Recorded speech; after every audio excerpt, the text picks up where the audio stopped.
Hi, everyone. Welcome back to 3 Good Minutes. I'm Jen. This is Ryan. We are office created at Newmark.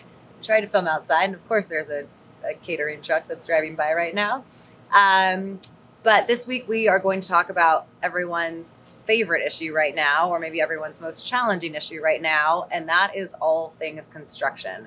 So, as a lot of you have looked to reoccupy offices, maybe to make those changes that we talked about a year and a half ago that never actually got made. Aren't you glad you didn't add all that plexiglass? Probably didn't really need it. Or the toe pulls. That was the toe one. pulls. The toe pulls. Are we Yeah. serious? Yeah. Okay. But because of COVID, because of supply chain issues, last episode, we talked about industrial, how backed up the ports are currently, and all of that has just contributed to an incredible increase in construction costs, a huge challenge on getting materials here in a timely manner. Cities have laid off employees, so it's hard to get inspections done when you want them. And overall, we are just seeing just a huge issue. And landlords, on the flip side, since many of you who we represent are tenants, landlords are still offering the same amount of time to build out. They're still offering the same amount of TI allowance. So this is our wake-up call to the landlords out there. The tenants need more money and they need more time. I always get excited when we do episodes like this because we'll get 10 calls from ownerships basically Why did you say that? yeah, why did you just throw us under the bus? But here we are rolling you under the bus because tenant improvement packages. Just the truth. It's just the fact. It's absolutely the truth. You've seen 30% increase in construction costs year over year.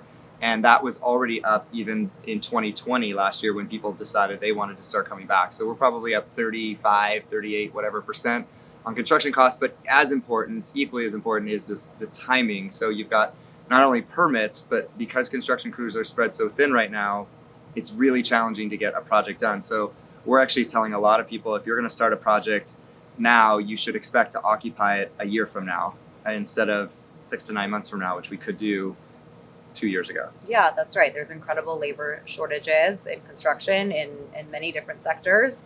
And oh, by the way, like we talked about a couple of weeks ago, the tenants are still paying the same rents, if not higher, than what they were paying pre-COVID. So why haven't the concessions, especially the TIs, gone up accordingly? Yeah, I think It's a rhetorical question. Oh, rhetorical. But you can answer it anyway. I should have gone with rhetorical. Yep. No, rhetorical's You can good. still answer. Rhetorical's good. That's okay. Okay. You'd like to share your thoughts. I just think that there's going to be, I feel the same way about parking too, actually, how landlords are still having you pay, for 5 days a week when you're in 2 to 3. It just doesn't make any sense. Ryan's very frustrated by parking. I'm very frustrated with parking. It's a very important topic of mine.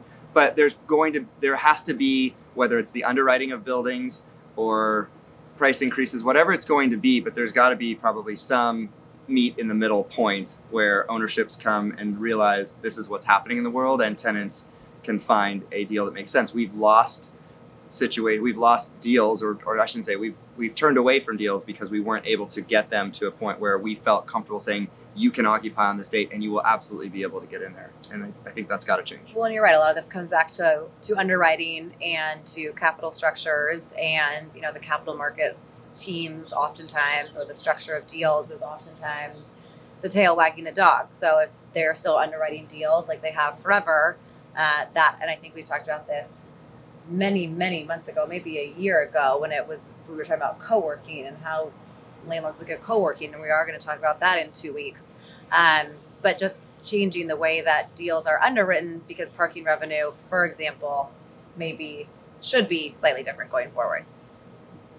That was great. That was really a lot of facts. I love when you do that. You're really good at the financial side of it. You really put a lot of facts in I'm going to guess 4 minutes. I can't focus because Chris's biceps are so big these days. I'm not exactly sure what he's doing, behind the scenes COVID style, but anyways.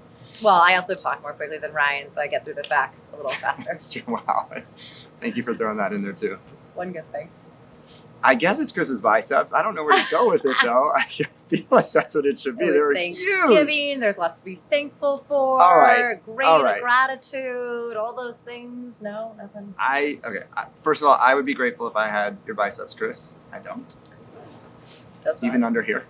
But because I don't, I am really grateful that the holidays are here and that we're all able to enjoy them with our friends and family this year and do it in a way that brings people back together and my kids get to see their grandparents, which I think is the greatest, and I get to see my family, you get to see your family, and that's something that we really took for granted in 2019 and every year before then, and really lost touch with in 2020 and tried to, put it all together through Zoom and all these nonsense things. But being able to see people, hug people, kiss people again is really special. And Chris gets to go on his honeymoon. So really this episode is all about Chris.